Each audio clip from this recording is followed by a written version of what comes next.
السلام عليكم، اهلا بيكم في قناتي. هنعمل مع بعض النهاردة البسبوسة بطريقة سهلة جدا. كل الحكاية في البسبوسة ان احنا نعمل التكنيك بتاع الشغل يكون صحيح، وكمان المقادير اللي نستخدمها تكون مظبوطة، مش اكتر من كده. وهتطلع معاكم البسبوسة تحفة جدا زي ما انتوا شايفين. انا عايزاكم تشوفوا معايا الملمس بتاعها او القوام بتاعها عامل ازاي. كانت طرية جدا وفي منتهى الجمال، بتدوب في الاكل. يعني شايفة لما بضغطها عاملة ازاي؟ بجد تحفة جدا جدا، وكل حاجة فيها كانت مظبوطة جدا، وطالعة مرملة ومش مكتومة، وكأنك جايباها من افخم المحلات. يا ريت تجربوها بطريقتي وبإذن الله هتعجبكم. ولو عجبكم الفيديو النهاردة ما تنسوش تعملوا لايك وشير للفيديو وتوصلوه لأكبر عدد من اللايكات. وكمان لو أول مرة تدخلوا وتشوفوا قناتي اشتركوا في القناة وفعلوا زر الجرس علشان توصلكوا وصفاتي.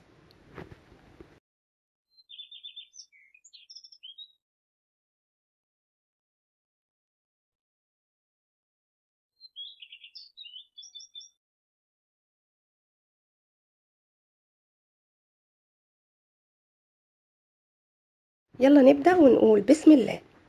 اول حاجة هستخدم 500 جرام من دقيق السميد. انا استخدمت النوع اللي انت شايفاه ده، لكن تقدري تشتري السايب عادي جدا من العطار.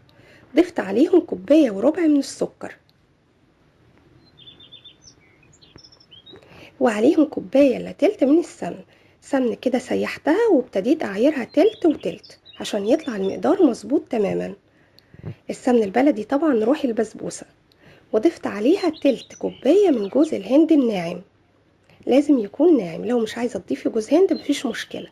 طيب اول تكاية معايا هي اني ابس البسبوسة بالشكل ده، ودي خطوة مهمة جدا في جمال البسبوسة. تفضلي تبسي فيها بالشكل ده زي ما انت شايفة، بحيث تغلفيها كلها بالسمن. كل الحبيبات بتاعة السميد تتغلف بالسمن، وبراحتك جدا في الخطوة دي. بعد كده ضفت عليها نص كوباية من اللبن، وعليهم معلقة كبيرة من اللبن. وخلاص مش هستخدم ايدي عشان مش هعجن. ابتديت اقلبها بالاسبتيولة بالشكل ده. برضو دي تاني خطوة مهمة، لو عجنتيها هتبصي تلاقيها نشفت معاكي. يا دوب بتخلطيها بالشكل ده بحيث اللبن يوصل لكل السميد معاكي، اهو مش اكتر من كده. وحضرت صينية مقاس 28 ودهنتها بالسمن، ونزلت البسبوسة بتاعتي فيها. هبتدي افردها بالاسبتيولة بحيث تكون كلها ارتفاع واحد،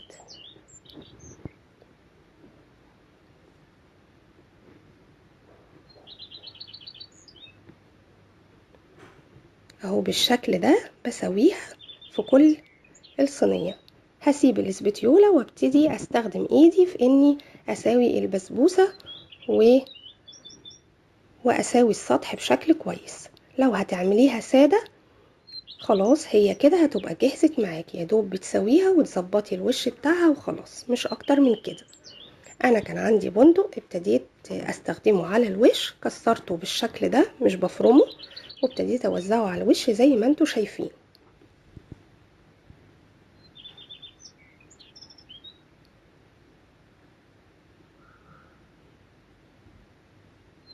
اهو بسويه بحيث يكون في كل الاجزاء متوزع كويس.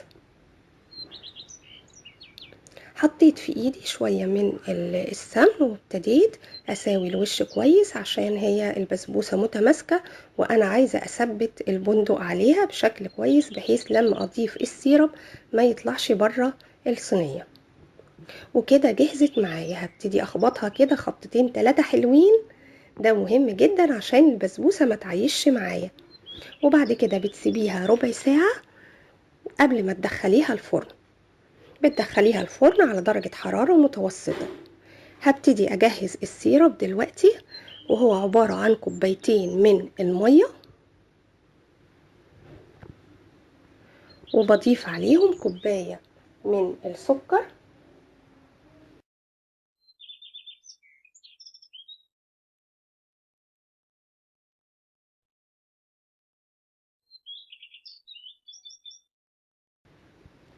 وعصير ليمونة.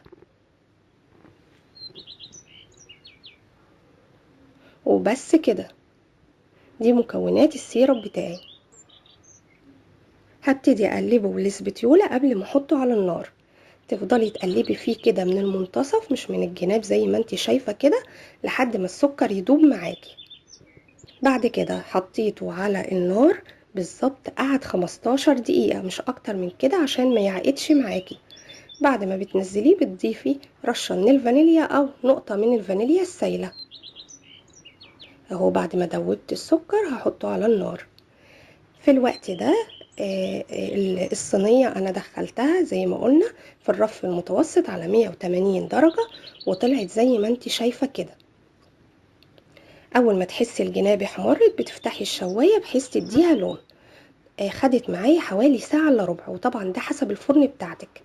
السيرب لازم يبقى سخن، والبسبوسة طالعة من الفرن سخنة زي ما انت شايفة. انا حطاها على الحامل لانها كانت لسه سخنة جدا، وابتديت اسقيها بالسيرب.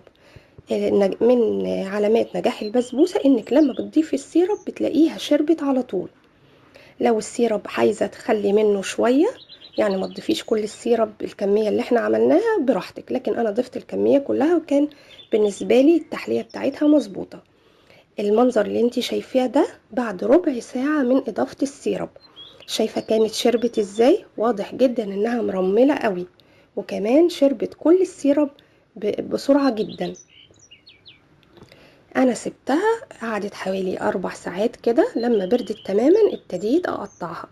بس اجمل مذاق للبسبوسة هو تاني يوم. يعني لو عملتيها بالليل وابتديتي تاني يوم تقطعيها وتقدميها مثلا لضيوف عندك او للبيت، بتكون تحفة جدا. طبعا البسبوسة يا جماعة ما بتدخلش التلاجة، بتسيبيها لتاني يوم بره التلاجة، بتغطيها وخلاص. طبعا لما تبرد. وهي هقطعها معاكم. شايفة الجمال؟ بجد كانت النتيجة حلوة قوي. يعني انا بقدمها لكم النهاردة وانا سعيدة جدا بيها، وحاسة ان هي يعني هتفرح ستات كتير من اللي هم خلاص بقى اتعقدوا من البسبوسة. بعد الطريقة دي ان شاء الله يعني هيعملوها وهيبقوا مبسوطين جدا بيها، وهيحسوا ان هم اشتروا البسبوسة جاهزة مش معمولة في البيت. البسبوسة بأكد عليكم يا جماعة ما فيهاش بيكنج باودر. لو حطيتي بيكنج باودر المذاق بيختلف تماما، بتطلع مش بسبوسة اصلا، ملهاش علاقة باللي بنشتريها من بره. لكن دي بجد تحفة تحفة تحفة، كأنك مشترياها من مكان فخم. تقدري تقدميها لضيوفك او حتى تاخديها هدية لحد لو انتي رايحة عنده. بجد حاجة حلوة قوي. كانت مرملة ومش مكتومة وفي منتهى النعومة.